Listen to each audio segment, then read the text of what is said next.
ശംശയ്ക്ക് സ്തുതിയായിരിക്കട്ടെ. സംഖ്യയുടെ പുസ്തകം 19-ാം അധ്യായം. ശുദ്ധീകരണ ജലം. കർത്താവ് മോശയോടും അഹ്റോനോടും അരുളിച്ചെയ്തു, ഞാൻ കൽപ്പിക്കുന്ന അനുഷ്ഠാന വിധി ഇതാണ്. ഊനമില്ലാത്തതും നുകം വയ്ക്കാത്തതും ആയ ഒരു ചെമന്ന പശുക്കിടാവിനെ നിങ്ങളുടെ അടുക്കൽ കൊണ്ടുവരാൻ ഇസ്രായേല്യരോട് പറയുക. അതിനെ പുരോഹിതനായ എലെയാസറിനെ ഏൽപ്പിക്കണം. പാളയത്തിനു വെളിയിൽ കൊണ്ടുപോയി അവന്റെ മുമ്പിൽ വച്ച് അതിനെ കൊല്ലണം. പുരോഹിതനായ എലെയാസർ അതിന്റെ രക്തത്തിൽ വിരൽ മുക്കി സമാഗമ കൂടാരത്തിന്റെ മുൻഭാഗത്ത് 7 പ്രാവശ്യം തളിക്കണം.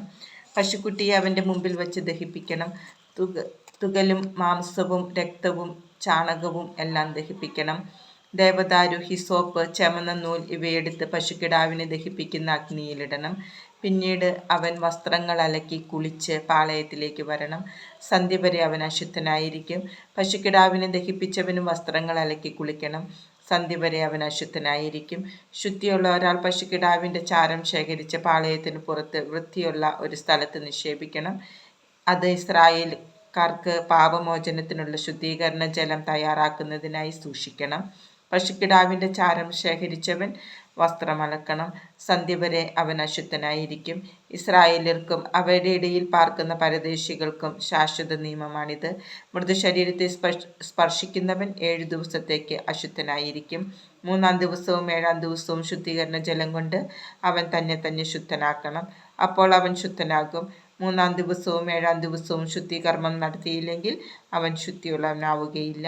ശവശരീരം സ്പർശിച്ചിട്ട് തന്നെ ശുദ്ധീകരിക്കാത്തവൻ കർത്താവിന്റെ കൂടാരത്തെ അശുദ്ധമാക്കുന്നു. അവൻ ഇസ്രായേലിൽ നിന്ന് വിച്ഛേദിക്കണം. ശുദ്ധീകരണ ജലം തന്റെ മേൽ തളിക്കാത്തതുകൊണ്ട് അവൻ അശുദ്ധനാണ്. അവനിൽ അശുദ്ധി നിലനിൽക്കുന്നു.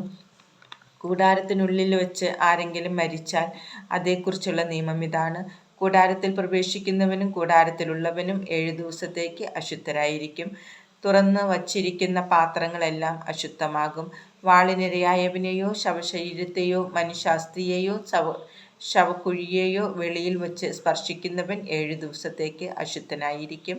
അശുദ്ധനായവനു വേണ്ടി പാപപരിഹാര ബലിയിൽ നിന്ന് ചാരമെടുത്ത് ഒരു പാത്രത്തിലിട്ട് അതിൽ ഒഴുക്കുനീർ കലർത്തണം.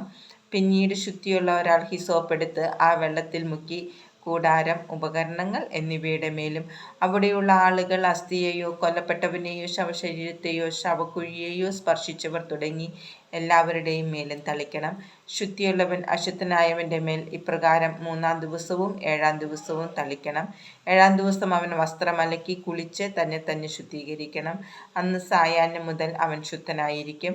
അശുദ്ധനായി കഴിഞ്ഞിട്ട് ശുദ്ധി നേടാത്ത വ്യക്തിയെ കർത്താവിന്റെ വിശുദ്ധ സ്ഥലം അശുദ്ധമാക്കിയതിനാൽ സമൂഹത്തിൽ നിന്ന് പുറന്തള്ളണം. ശുദ്ധീകരണ ജലം തളിക്കപ്പെടാത്തതുകൊണ്ട് അവൻ അശുദ്ധനാണ്. ഇത് ശാശ്വത നിയമമാണ്. ശുദ്ധീകരണ ജലം തളിക്കുന്നവൻ തന്റെ വസ്ത്രം കഴുകണം. ആ ജലം തൊടുന്നവൻ സായാഹ്നം വരെ അശുദ്ധനായിരിക്കും. അശുദ്ധൻ സ്പർശിക്കുന്നതെന്തും അശുദ്ധമായിത്തീരും. അശുദ്ധമായി തീർന്നതിനെ സ്പർശിക്കുന്നവനും സായാഹ്നം വരെ അശുദ്ധനായിരിക്കും.